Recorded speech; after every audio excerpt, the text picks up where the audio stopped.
Good morning, everyone, and Happy New Year to everyone. Good morning. Thank you. Same to you, Luca. Morning, everyone.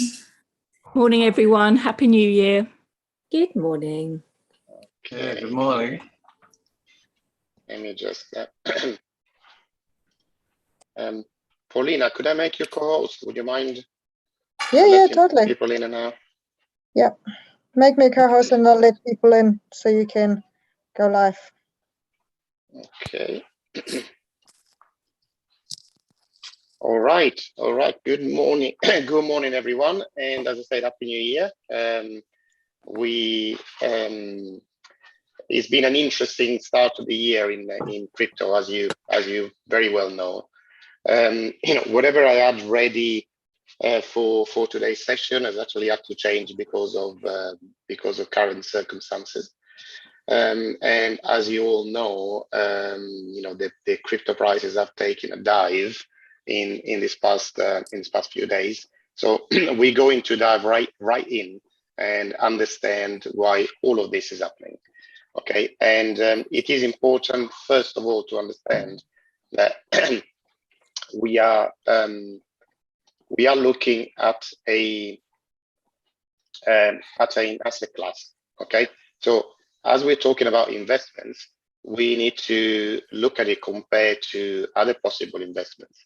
Okay, so we cannot just look at crypto in isolation, but obviously as an investment class is affected by everything else that's going on in the wider market. So we were going to start from there today, and in particular we're looking at the Fed and the announcement, obviously the release of the minutes that was done last week that has sparked a kind of like a reaction in both the crypto prices and also the stock market prices.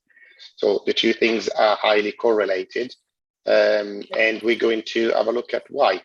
First of all, what has the Fed said? Let me start sharing the screen so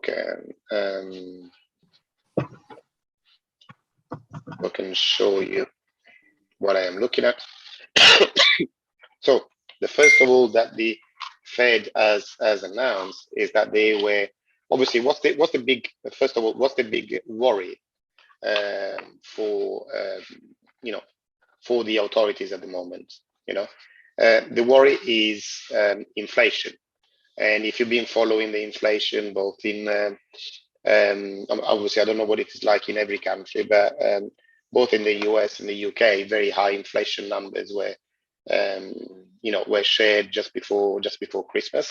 So we're talking of figures of above 6% for the US and around 5% for the UK. So these are very, very high inflation numbers. Sorry, could I ask? I have some background noise. Can I ask everybody to mute, please? Everyone is mute now. Everybody's muted. Okay. Am I muted as well? No. Okay.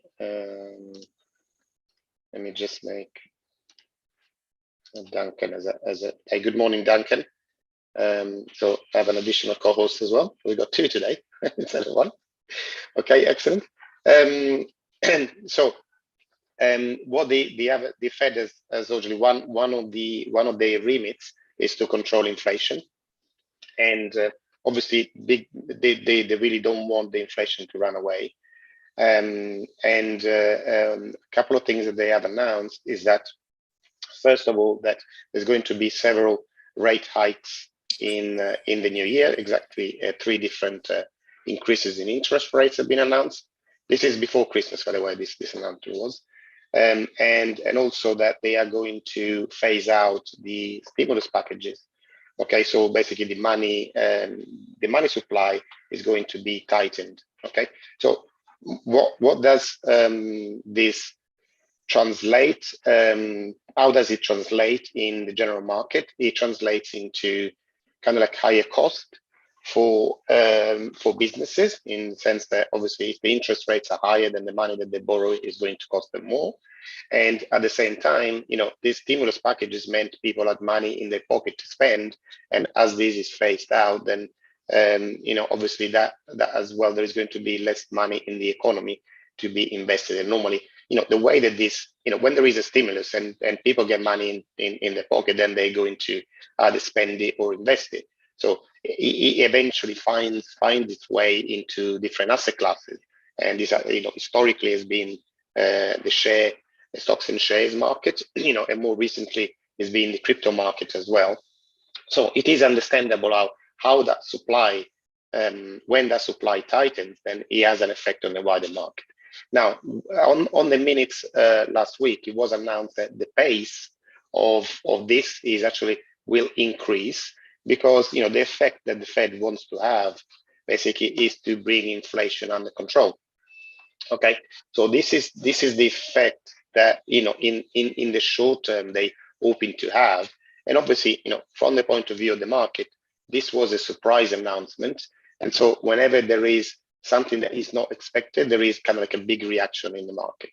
And just just wanted to show you, in a chart. This is the Bitcoin chart. This is an hourly chart. Okay, so you can see that straight after the announcement on a couple of days ago, we can see the effect that the announcement had, in the short term. In the few hours after the market announcement, the actual Bitcoin price went from 47,000 to 42,000, and then today we are kind of like even below the 41,000 level.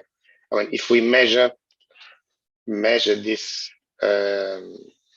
this movement, at least the original movement was kind of like almost 10%, and now we are sitting at currently about 11% drop in the overall market. Sorry, in the Bitcoin price. But if we look at the equivalent thing in the stocks and shares index, this is the S&P 500 index, and obviously, as you can see at the moment, it's not moving because the market is closed, because this is a regulated market and it goes on doing normal. I mean, there is an out of hour market as well, but is not as active as the official market. So, and we see the effect on that has been, so far, the maximum has gone down to, has been about 2.7%, which is, by the way, for such a large market, is a big movement. Okay, and this is what I wanted to compare the two charts as well, to make you understand that crypto is considered as a kind of like a leveraged asset class, so that amplifies the movements of the general stock and share index, so what it means is that when things go well for the general market, then crypto will go well a magnitude of times above that, and the same happens when things go badly. So if we see a movement of 3% here, sparks a movement of 10% in crypto, and the other way around. When things go well, then crypto goes up a lot more than this. Okay, but the two markets, especially since October, when the first ETF futures the first ETF Bitcoin futures was released, are highly correlated.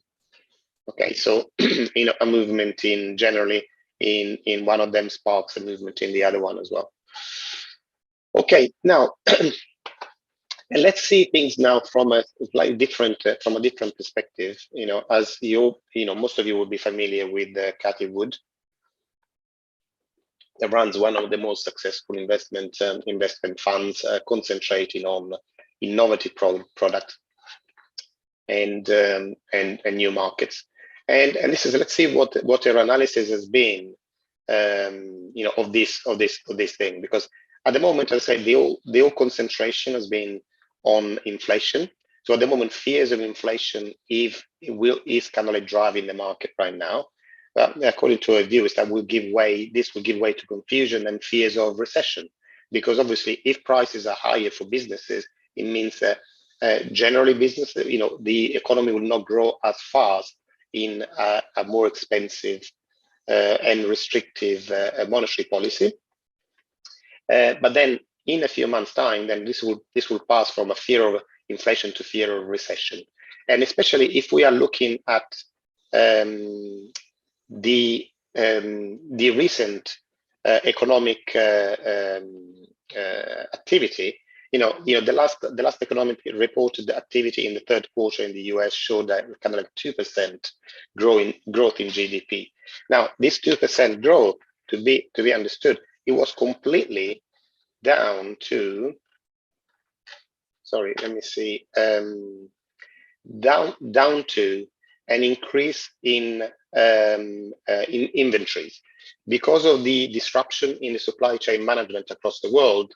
And Christmas coming up, a lot of businesses in the US invested in building up their stock because they thought that, normally a lot of businesses operate with the just-in-time technology, so they buy things as they need them. But because of the disruption of the supply chain because of COVID, they knew that wouldn't be possible, and basically a lot of businesses stockpiled, and this was responsible for this kind of like 2% growth in the GDP in the third quarter. But once you strip inventories out and government spending, the actual GDP growth was completely flat. Okay, so we are looking at an economy that is flat, at best. Okay, and then we are putting weights onto this in terms of kind of like monetary tightening and more expensive access to funds. Okay, so the effect of that generally into any time will mean a slowing down of the economy, and in particular now as we're coming out of COVID, where the economy is fairly weak and there are many things that are still not in place. Especially when we're looking at kind of the supply chain at the moment. What's happened during COVID is that that to move things around from country to country, you need containers. Okay, so these big, huge containers that are put into these container ships and then move from China to the US and so on from other parts of the world. Now, a lot of these containers are misplaced, and containers manufacturers cannot keep pace. So it will take a while for getting all these containers back where they should be, and so that goods can freely start moving between countries. Okay, so at the moment, kind of like the economy is being kind of like supported by all these stimulus packages that were happening not just in the US but across the world. But obviously, with inflation, with interest rates being at historic minimums all across the world, it leaves very few levers that the central banks and regulators can use to stimulate the economy. And at the moment, it's kind of like the main lever that they've been able to use is this basically money printing. Okay, you can call it by whatever fancy name you want, but at the end of the day, it's money printing. So what they are trying to do at the moment is that reduce the money printing. Okay, so, and this is fine if the economy can pull its weight and take up the slack. Okay, this is for using technical terms. But if it is not, and if it is weak, then we have a problem. Okay, and this is so. The other thing to be considered is that we are in the US. We are in an election year. Okay, so what happens to the ruling party when they're in charge and the economy crashes? Okay, or we all remember Bill Clinton, and it's the economy stupid. Yeah. So for our politicians, being in charge when the economy does badly just spells disaster. Okay, so what do you think the politicians will do when they see that the numbers are going against them? Okay, they will try to do what they can to show a good face to the world, to show actually we are doing well. And the only thing they can do when that will happen in front of their eyes, will say, okay, let's provide another stimulus package so that when people go to the polls, they see that the economy is doing well, and we actually coping with this. We're in charge of it all. Okay, although we know, in this room, I think all of us are not don't fall for this, for this kind of narrative, because we can see what's behind it. Now, in particular, when we're talking about the now Bitcoin and the declining price, one of the big things that happened at the same time as this was the unrest in Kazakhstan. Now, the Kazakhstan government has blocked access to the internet and also to the phone system. So at the moment, we talked about Kazakhstan in the past, and Kazakhstan was the recipient of a lot of the miners that left China. So the Bitcoin miners we're talking here. So what happens if the internet is off? Obviously, no mining. Okay, no mining for Kazakhstan, and also, on top of that, for single users like me and you, if you're in Kazakhstan, not just you can't access your funds, you can't access your, if you have a Binance account or something like that, you can't access it because you can't get online. Okay, and in other countries like Venezuela, when this happened, people managed to still deal by exchanging crypto by text messages. But they can't even do that in Kazakhstan because the phone system is being switched off as well. So you can see the kind of like how this has, is another bit of kind of like almost they seem to have this ready, so kind of like bad news pile on top of each other, and have an effect on price. Now, what effect this has on the Bitcoin network? If a chunk, like what happened in China in the summer when China was in control of about 50% of the Bitcoin mining. What happens is that there is, I heard some people say, well, it has an effect on the supply of Bitcoin in the market, because obviously when people mine Bitcoin, with each new block, new Bitcoins are being created. But this has got no influence whatsoever on the number of Bitcoins that come onto the market. The only difference is that the Bitcoin network will be less secure, okay? Because there are less, computers that are working to support the network. So as an effect, then the difficulty of creating new blocks goes down. So it is more attractive for new miners to come on board because it is more profitable. So the miners that are left in other parts of the world are actually very happy about this, in a sense, because they can get more returns for their mining machines. Obviously, the Kazakhstan miners will not be very happy, as their machines are idle and they're not creating any revenue for them. Okay, so on either sorry, excuse me. Another couple of things that I wanted to show you before we go on to kind of like question and answer sessions. It's a really interesting, a couple of really interesting articles. First of all, this kind of like now many analysts, a few months ago wouldn't even have thought of looking into Bitcoin now and becoming experts. But this is what kind of like seems to be. I just chose this article simply because it seems to be the general expectation now. And in the investment market, we go a lot. Say market movements happen when the news go against what the market expects. Okay, and this is what happened just now with the release of the Fed minutes. But again, here, what is the market expecting is that as the stocks and shares recover from this as well, that Bitcoin in 2022 will outperform the stock market. And this is kind of like interesting, not just because it tells you anything that you didn't know already, because most of you would kind of understand that, and this is why you are here this morning, because you want to get yourself to you want to understand better this sector, because that at the moment it's got a lot of pulling power. Okay, but the reason being is that now there are many organizations now, they are dedicated crypto desks. And these are generally, they're not just like for me and you really, but these crypto desks service corporations, and they service institutions. So once this is going on, this is talking of increasing institutional involvement in cryptocurrency. Okay, and generally, how do corporations get involved? They're just getting involved. They're just starting now.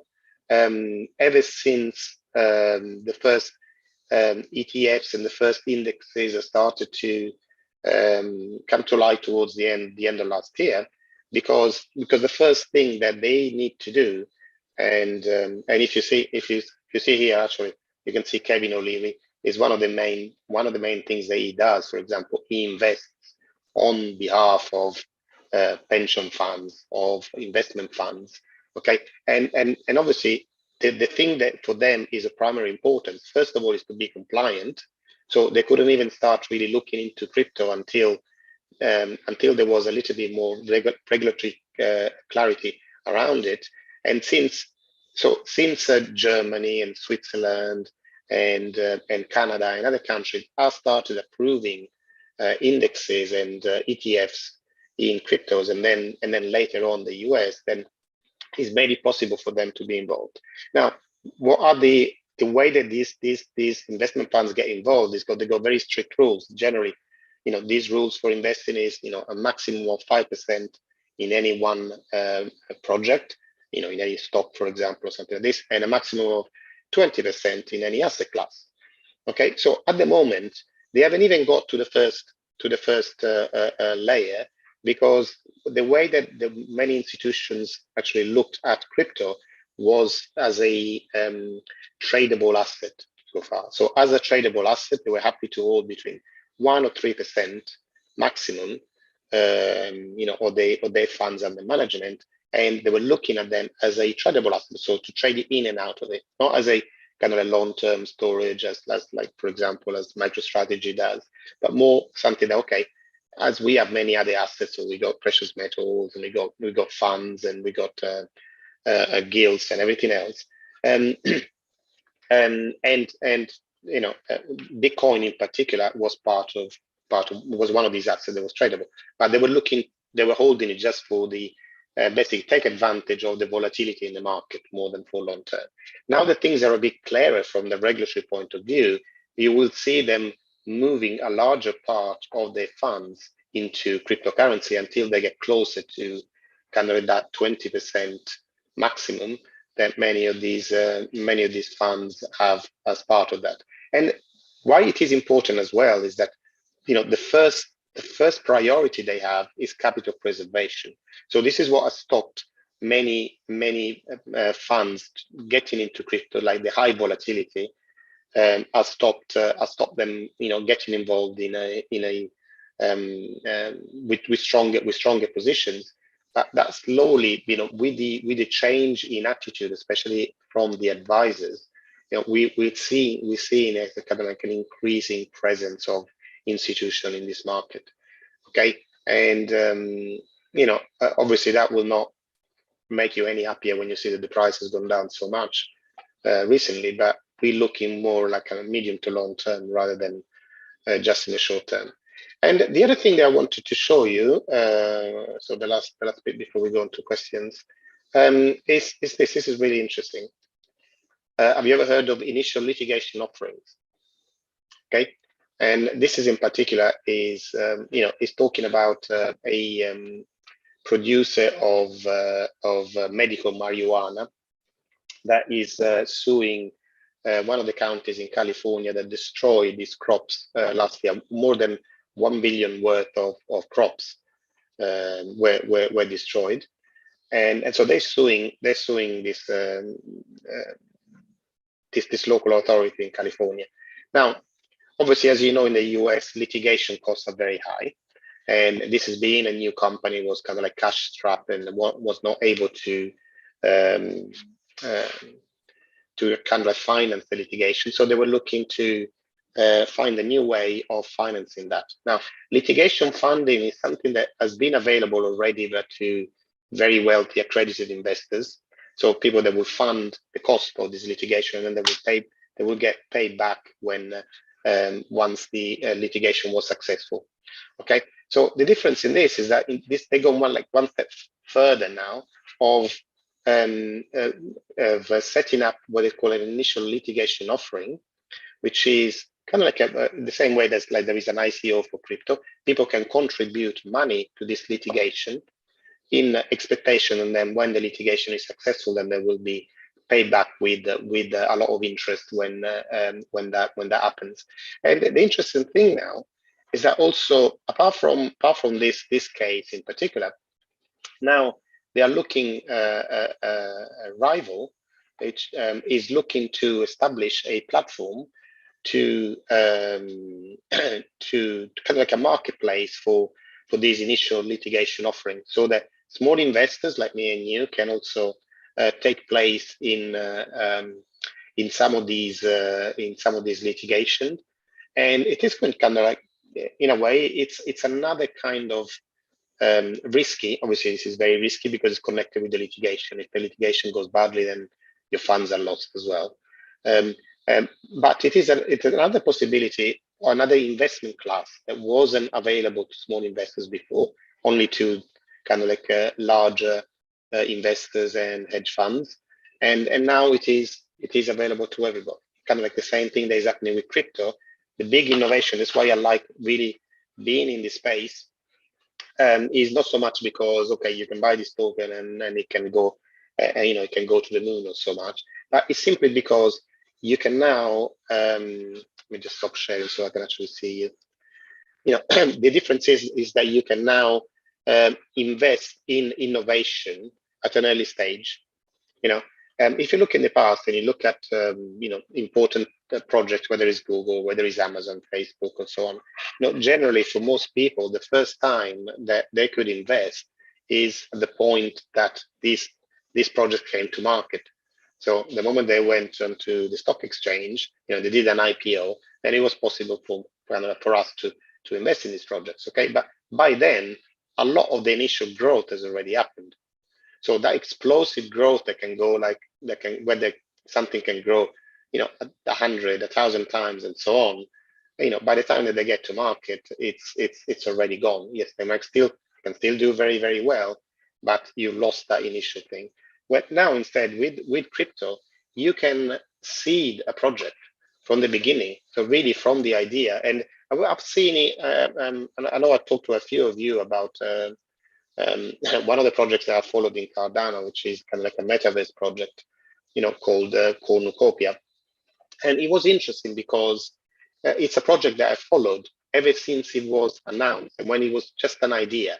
So this was a couple of guys that got together and they decided, okay, let's do this. Okay. And there were people already just like knocking on the door and saying, please, can we invest? Can we give you some money? So, and so it's that from the very, very seed, at the point that these guys say, okay, we need some money to start getting a few developers to work on this. Okay. And so you can now, it's possible to invest at that stage before something is grown to a huge size and then it's become successful and everybody can see it. But if you got that kind of like the appetite for risk, now with crypto, it is impossible to get involved at a very early stage. That really wasn't possible, at least for a small investor, at all. It was only possible if you had a lot of funds and you were moving in the right circles. Okay, so this for me is the excitement part of this industry. It's not just any particular coin or any particular project, but the idea that you can be part of building the futures and take part in any of the projects that float your boat, generally, because there is enough for anybody, and whatever your experience is and whatever motivates you, there is a possibility to get involved in something, some project that are doing something in crypto that is dear to you. Okay, so with that, I will. I think I'm exactly at the half-hour mark, which is generally what I try and do. Keep half of it for me talking, the other half for you asking me questions. So let's go with that. Now, we surprisingly enough, we've only got one question, but I'm sure people will be inspired when they get a bit more time. So there's a question there from Cornelia. You can see it, Luca. Yeah. Good morning, Cornelia. Oh, I will have to allow you to you're unmute muted. yourself, Cornelia. Apologies. Bear with me. I'll have to allow you to. There you go. You can unmute yourself now. Yeah, well, I just put it in the chat, so it was fine with me. But I was really interested with the thing you told about this litigation thing, and I put it in the chat. Could it lead to more political power influence for people against companies, against governments? Yeah, to push together, to put projects on the line that we already have mass class acts, I think it's called. But this sounds like a very democratizing possibility, maybe. Do you agree with that, or is that too optimistically? No, 100% agree. It's basically it's that platform that I was talking about is kind of like a GoFundMe. It's kind of like a crowd platform, which will allow for this kind of class action litigation, and yeah, exactly that. So in cases because it's so expensive to to litigate in the US, this will allow for for big actions to be taken when there is a lot of interest. Oh, by the way, Cornelia, I just saw your email this morning. I will respond after this call. Okay. Yeah, thank you. I haven't forgotten about you. Don't worry. Okay. So yeah, I think you got it in one, Cornelia, and I'm really interested about this as well. I'm really interested because of what you're saying, because it's power. At the end of the day, all about crypto is power to the people, and this is another example of that, on how we can bring many little people together and can have the effect of a big person. Let's put it that way, so we can fight against the big guys. Julie's raised a point, and it's something that's affected me, actually, or almost affected me. I mentioned it a few weeks ago. But Julie says she's heard that there are fake Bitcoins circulating and people are being caught out buying it. And have you heard of this? Well, I'll just chip in that I actually came very close to using a fake exchange, a kind of a copy of SushiSwap. And it came up in the Google Play Store. It looked legit to me, and I downloaded it, and I didn't use it. And a few days later, I got an alert from Google saying they'd deleted the app because it was a fake one. So I know that's the case. And also, I've noticed on some of the decentralized exchanges, because you can create what you want on there. I've noticed quite a few coins that, when you look at them closely, they're not the ones that they purport to be. What would you say, Luca?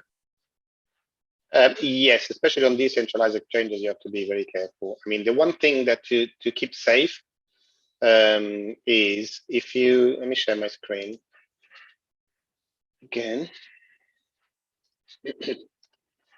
So if you use CoinGecko or another aggregator, you can see that for each coin there is a contract. Yeah. So when that particular coin is not available on a centralized exchange, or you want to use a decentralized exchange, then you copy that address, and that to make sure that you are dealing in the right thing. So whatever you want to buy, and let's say talking about cornucopia, for example. Okay, so the same thing. Yeah, this is only tradable on decentralized exchanges. Again, copy the contract, and then you make sure that you trade in the right thing. Because once you go onto a decentralized exchange like Uniswap or any other, SushiSwap or any other that you may want to use,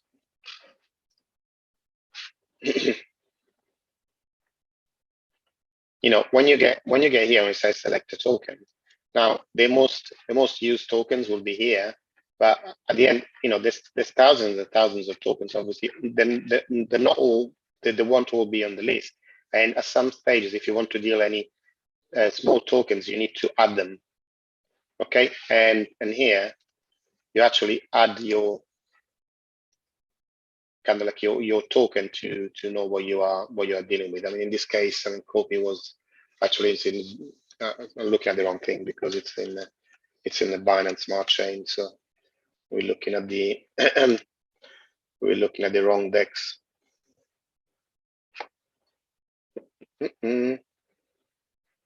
Oh, excuse me, I'm not logged into. Okay, so it's the same. There's the same principle anyway.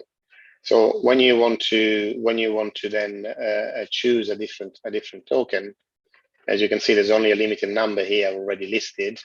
You need to go and add it, by putting the contract address on there. And now you can see once the contract address is on there, the token comes up.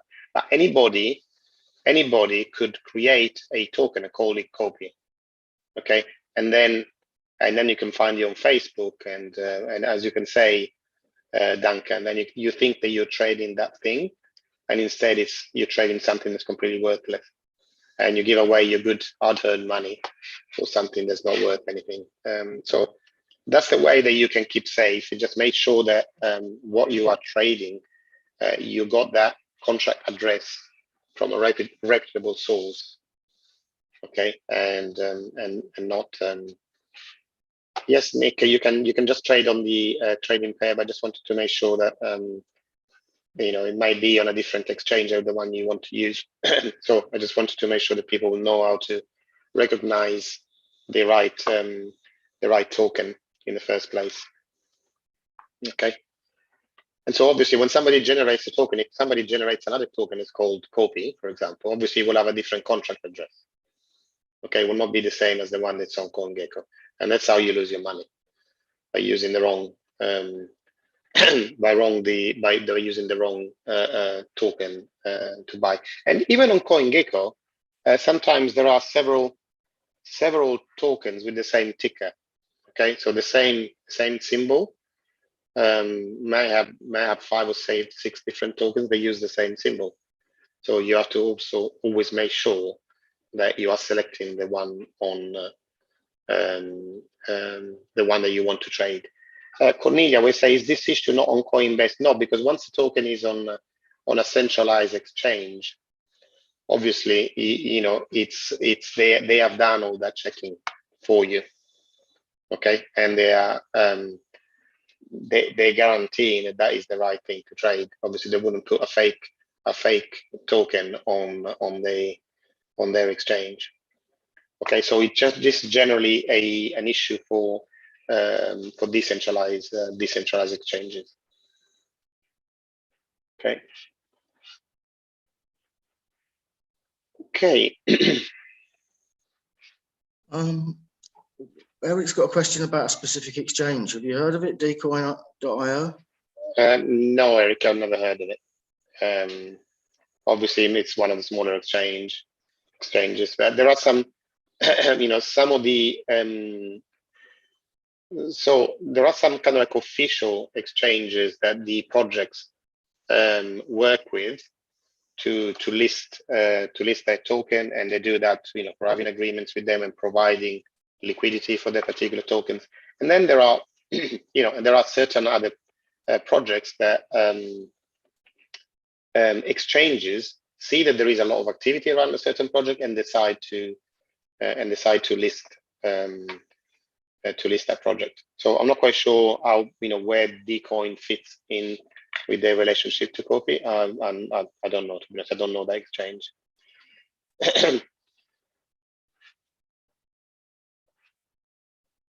Question from Nick.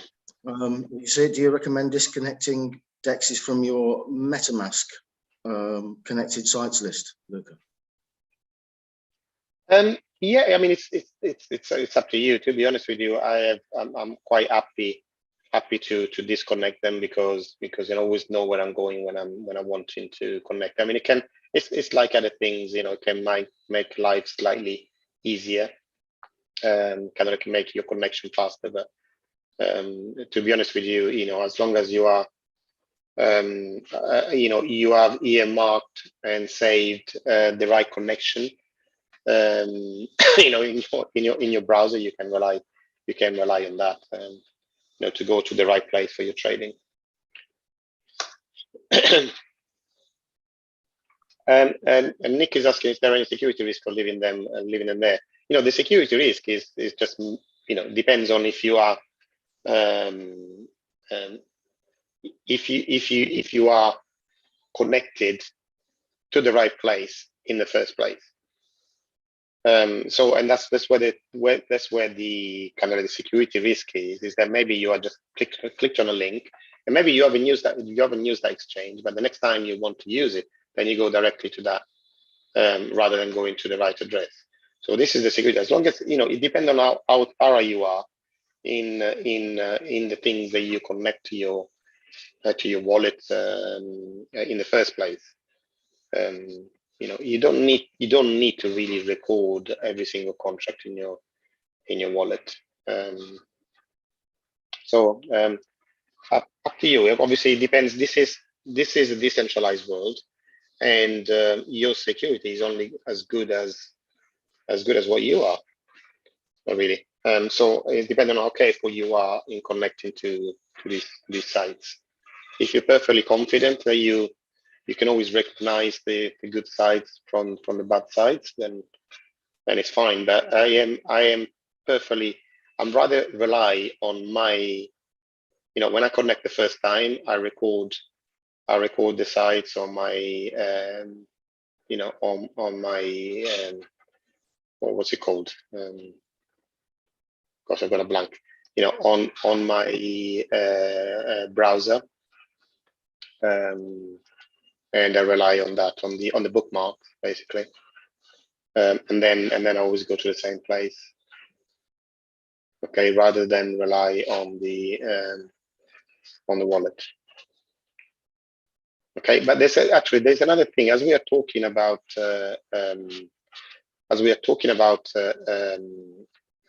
decentralized wallets. There's another vulnerability that I wanted to talk to you about that you've got to be very careful of. Okay, and this is, and especially I've seen it more than anything else on the Binance Smart Chain. And the problem is when you start receiving in your account free tokens. Okay, so all of a sudden you see when you go and look at it especially in the Block Explorer, because otherwise you wouldn't see it directly from MetaMask. You see some tokens appear in your wallet.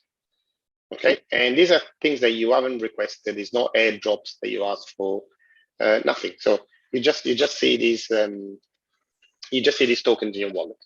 Okay, and the best thing to do with these is do nothing at all. Never touch them. Just don't touch them at all.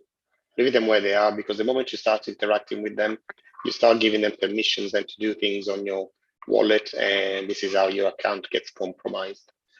Okay, so if you haven't asked for anything and it's not connected to a project that you can verify in other way, that they maybe, like, I don't know, like Uniswap do their airdrop, or 1inch did an airdrop, you know, when they first started being used, just leave them alone.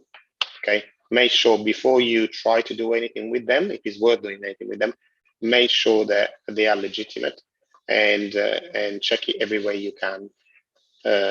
You know, ask everybody, ask on social media.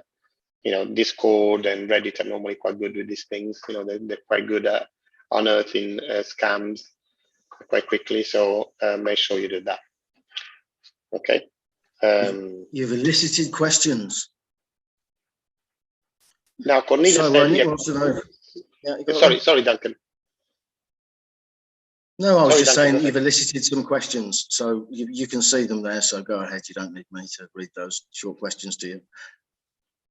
Yeah, the kind of thing is that, first of all, just let me answer Cornelia's question first. How did they find your wallet? I mean, your wallet is publicly available, and especially if you sign up to anything, you give away your wallet address. It's just the same as how do they find somebody that sends you a scamming letter through the post? How do they find your address? They can send it to. They're not just sending it to you. They're sending it to a long list of addresses, and it is your public address is your public address. So the more you use it, the more places you will be when you will be found. Nick says, is accepting airdrop risky too? There is obviously, there is a small risk connected with that for the same reason, because like, first of all, you got to make sure that they are the right airdrop. And so, I would say before touching it, when you receive an airdrop, make sure that the contract address is right.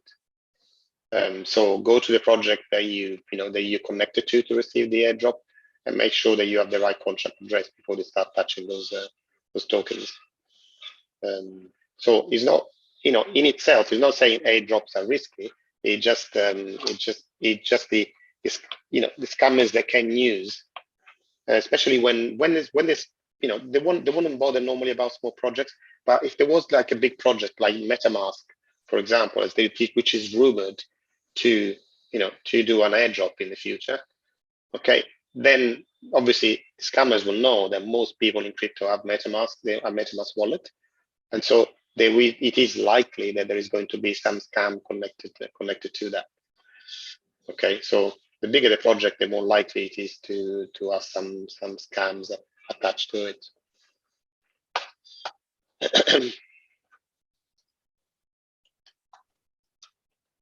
Okay, any more questions, guys?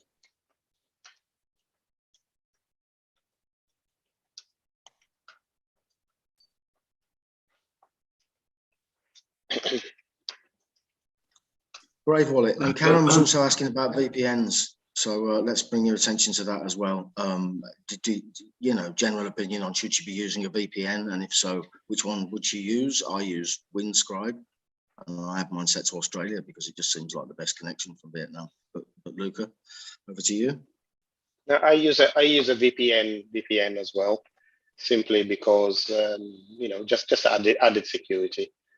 That's all. Then it's up to you. If you want to use it or not. But I do. I use NordVPN, which I find very reliable, and there's many out there. So I wouldn't say that I'm an expert on VPN, to be honest with you, but I do use one.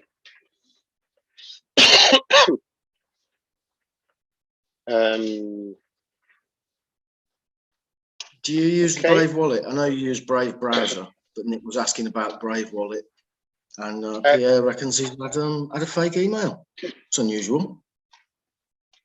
Yeah, no, exactly. No, I don't use the Brave wallet at the moment. My main wallet, decentralized wallets, is MetaMask and Ledger.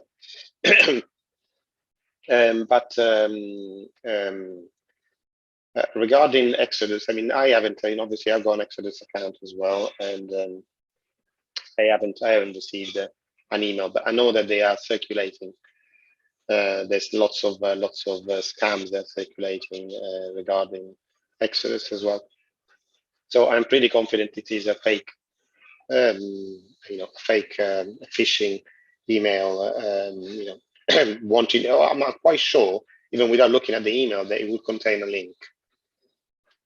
Okay, and so as I said before, many times, if you come on any of my courses, the first thing I say is I never click on anything connected to crypto. Never ever. Just don't do it. If you get something, let's say that you get from whatever, even something that you have, a service that you have, let's say Binance or Coinbase, then if you get that message, you don't need to click on the link that's included. You just go and connect as you normally would do. You log into your account as you normally would do, and if the message is genuine, then it will be there waiting for you anyway. Okay. So that's the way I do it. Tim, I will not go into VPNs, to be honest. I don't know enough about it, but is generally they mask your IP address, from your computer, and it makes it look as if you are somewhere else. Let's put it that way. Karen, we're asking about the spreadsheet. Yeah, Duncan, you have the links. I'll give you the link. Yep. Okay, great. They're in the private circle, Karen. Yeah, is that right, Luca? They're in the private circle, aren't they? So yeah, I'll give you the link. Yeah. If you haven't already join, and I'll let you into it. If you have, then go straight to it. Actually, I'm going to give you the link to the circle, because if I give you the link to the library and you haven't joined the circle, the link won't work. So just join that circle and then click on the library tab, and you'll see all the resources there. Okay, yeah. Team was asking about if I am receiving a new ICO, do I give the MetaMask specific address? Okay, well, if you're receiving tokens, then you have to tell whoever is sending you the tokens where you want to receive these tokens. So obviously, you need to give them an address, whether it's a MetaMask or a different wallet. It's up to you. Obviously, you need to tell them where you want these tokens. Once you receive them, you won't see them in MetaMask. You need to add the token to MetaMask to be able to see it first. Okay.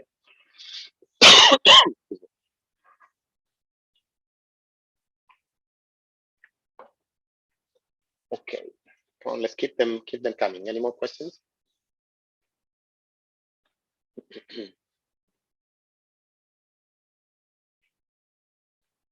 Okay, we keep going, guys. If we can leave the VPN things for the moment, because it's honestly, you can Google and find out on social media which one is the best one. Okay, honestly, I don't have anything. I've got no value to add to you regarding VPNs. Probably, I'm sure that on this call there's people that know a lot more than I do about VPNs, but you know, they're not really crypto related. Okay. Now, any more related to things that we're talking about, or things that are worrying you, or you would like to to have clarified? Are we basically waiting for the unrest in Kazakhstan to end now? Is that like the general picture that you were giving us with regard to all of that? Because it all looks quite alarming, doesn't it? And it doesn't look like you know, it's the kind of situation that's going to resolve itself super quickly. So what's the long-term outlook there? No, particularly we're not looking at Kazakhstan. It's just a kind of like a, you know, when things, you know, when bad news come, they normally come in threes, you know, it's not just one. So that's something that maybe kind of like, you know, the market is already at an extreme fear level. So any bad news actually makes things worse. That's how it is. But the difference, more than Kazakhstan, we are looking at, you know, economic news that will have more an effect on crypto than that. Let's have a look. Is now a good time to increase positions in crypto with prices down? That's the $1 million question, Elizabeth. Okay. Now, generally, when we see the kind of a fear dominating the market, as it is doing right now, is generally a very good time to get in. Okay. Now, this is not saying that the prices are not going to go lower, because there is a chance that is going to happen. Okay, but obviously it's kind of like, if you follow the masses, then you will never get anything. You need to, you know, the biggest gains are when there is a lot of fear in the market. So if you look at recent times, when was the best time to invest in crypto? Is when the crypto market crashed in March of 2020. You know, and the same time was the next best time is when Bitcoin dropped from 64 to 30,000.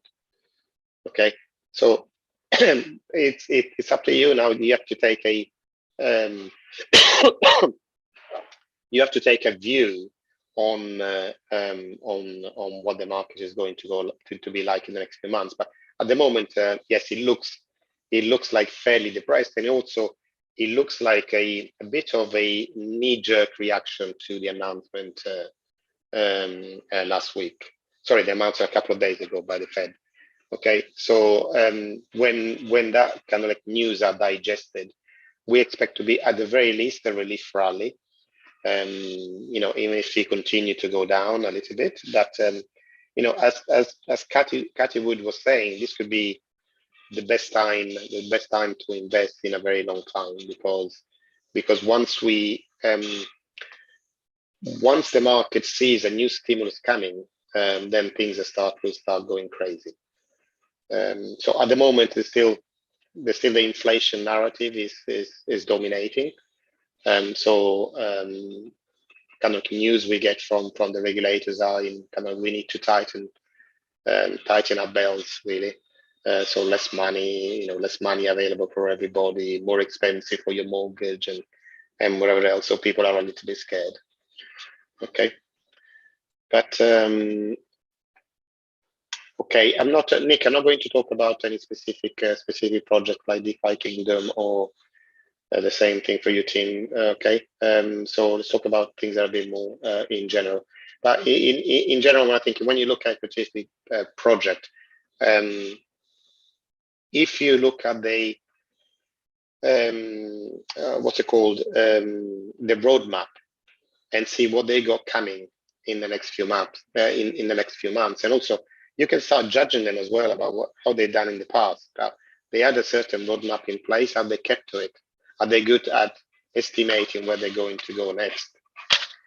And that's I think what's kind of like more powerful than anything else, because it's not so much about what's happening today, that we want to know, what is going to happen tomorrow. So for any project, have they got something in the pipeline that will mean there's going to be an increasing demand for their tokens? And if the answer is yes, and if they still got a competitive advantage compared to their competitors, then obviously you can have an expectation, and their tokens will appreciate. If it is more difficult to answer that question, then obviously you don't know which way it's going to go. Okay. In the case of DeFi Kingdoms, Nick, they're expanding to a new liquidity, on Avalanche. So expectations are high, but we will see. We will see what the prices will do. But it is definitely an exciting project. Do I run any nodes or miners? Yes, I do run an Ethereum mining machine, which I have been doing now for a couple of years.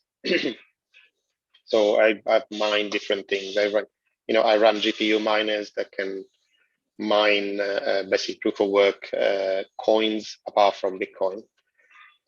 Proof of work coins that cannot be mined, let's put it that way, by ASIC machines,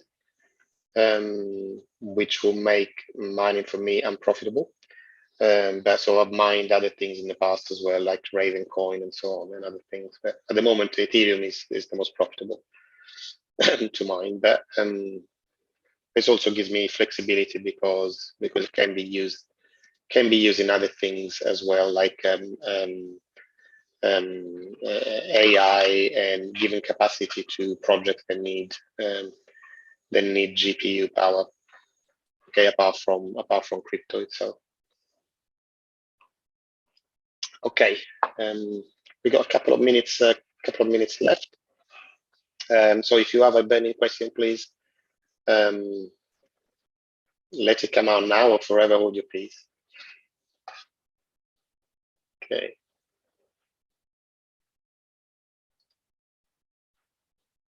No questions? We'll just take a picture of our room.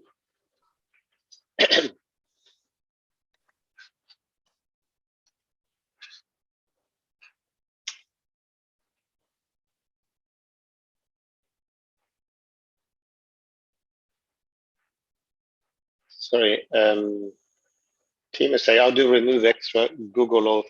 I don't understand. You're saying from the Google authorization app.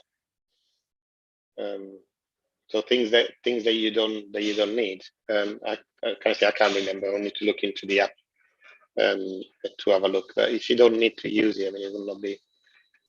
It shouldn't bother you anyway.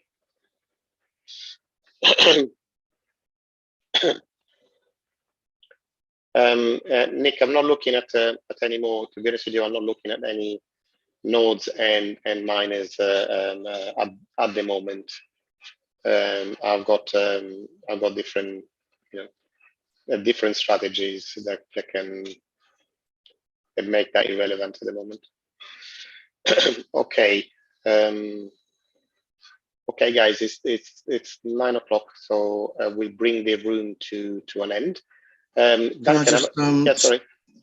I just wanted to solve Tim's mystery. If you go into the authenticator and hold your finger on the one that you want to delete, and you'll get a picture of a trash can up in the top right hand corner. If you click that, you'll delete it. So just wanted to solve that for you.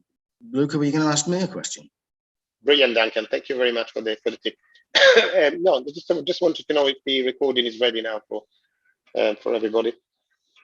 We got. I did email everybody to say that I'll be sending it out as soon as I possibly could. So the answer to that is, I'm afraid, no, it's not. It's because it's a 6-hour video, and every time we try to get it from the editors, it corrupts. So what I think I'm going to do is, he's going to cut that into 3 pieces, so that we can view it easier. It should be done today. It'll be done by the end of the week, and I will get it to you guys. Apologies for that. That's fantastic, Duncan. Thank you very much. So this is for anybody that has asked me, in the past few days, for a link to the crypto crash course that we did just before Christmas. Okay, so this is, you've heard it from Duncan, so it should be ready sometime today. And by the way, if you are in my yearly program, we have the recording of the May event in the Genius U private group. So you can access those in the library already now. So if there is anything that you need to know how to do, you can just rely on those recordings right now.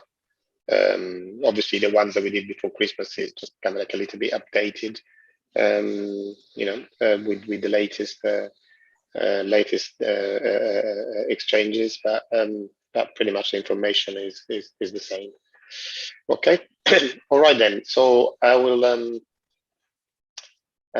see you again next week. And until then, keep safe. Don't worry too much about the price of Bitcoin unless it goes to 0. In which case, you should worry very much. It will be too late. But at the moment, we don't know. We're sitting at the window, and we're having a look at where it could go. We're still on a kind of like a downward pressure move at the moment, but expectations are to turn around sometime soon.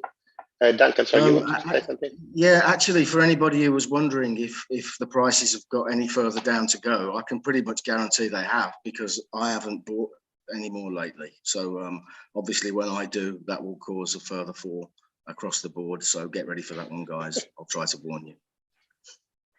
Yeah, the prices have just gone back above 42,000, kind of like, which is kind of like a strong resistance level. So we'll see what they're like by the end of today. But to be honest with you, if there is any start, I would expect the kind of the sentiment to start changing on Monday, when most of the institutional traders go back to work, because it's still, in a lot of countries, it was still on a kind of holiday mode this week.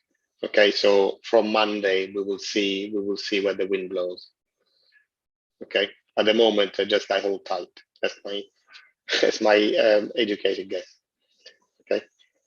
All right, guys. So have a great weekend, and I'll catch up with you all next week.